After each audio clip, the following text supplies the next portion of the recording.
I'm sitting here today with McDonald, who's the Engineering Director at Nexeon. Please tell me what your business does on Milton Park. Right, well we're Nexeon and we're developing materials, advanced materials for lithium-ion batteries, for reusing rechargeable batteries. Our materials are based on silicon. We're going to replace the carbon in existing batteries, and the result of that is we'll double the runtime of the battery. So for instance, laptops, mobile phones will last twice as long between charges, and in the future, using our materials in batteries for electric vehicles will double the range of the vehicle.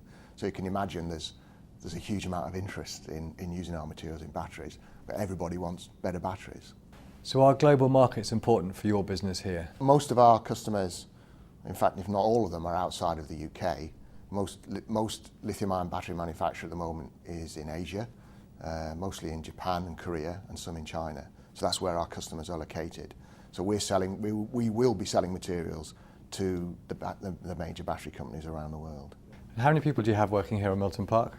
Well, we've got just over 30 at the moment. It's hard to keep track of because we are growing quite quickly, and we're recruiting now, and we'll be expanding for the foreseeable future. Yeah. Why did you choose Milton Park as your business location? We were looking for a building that would give us, and a location which would give us a good impression with our customers. We wanted something that looked progressive and modern, and we also wanted a nice working environment for our staff, because we're trying to recruit very high quality staff. Often we're trying to bring them into the area, so we want a good environment for those people to work in. So both of those reasons really, and I think we get all of that here at Milton Park. We've got a good image, and our visitors are always impressed with what we've created here. So what are the real differences between where you were before and now at Milton Park as a location? The main difference was the site we were on before was a very controlled site. It was very difficult for us to make modifications to the building we're in, make improvements, and we're in a very fast moving environment. We need to move very quickly. I think here at Milton we do have a very supportive landlord, and we have a lot more freedom to be able to implement changes and to the layout of our building, for instance, and adapt to the business needs. So we can go faster. That's the main thing. And are you able to recruit locally in order to meet the objectives of your business here? Yeah, we've been pretty successful at recruiting. I think we've been able to get the people we want. I think the cost of housing is probably the biggest issue, especially when we're trying to get people to relocate from other parts of the country. Not so bad if we're recruiting people out of London, but getting people to move south is a problem. The cost of housing is undoubtedly a barrier. But obviously we recruit people from all over the world. We're trying to recruit the best experts, and so actually getting people who are moving into the UK to work for us is not a problem. It's a place they would like to live. So. How do you see the future of the economy for the Oxford region?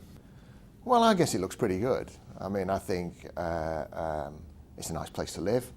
It's got good communication routes. It's fairly centrally located in the country.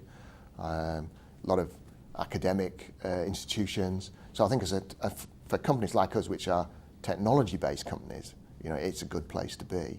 And I think you just look at the vibrancy of the area. You look at on this site, for instance, the companies moving in. So I would say the prognosis is pretty good. And finally, what do you see as being the major challenges for your business over the next 12 months? Well, I think all our challenges, the major challenges for us revolve around, we're currently an R&D business, and we're going to transform ourselves into a manufacturing business. So we're going to make and sell our silicon materials. So all the challenges for us are around that really. So we need to find a site for our new manufacturing facility. That's the first challenge. We need to recruit the people to run that business successfully, and also we need to design and build our process plant to full scale. So those are three very big challenges for us over the next 1 to 2 years, and we've got to do all that faster than the competition.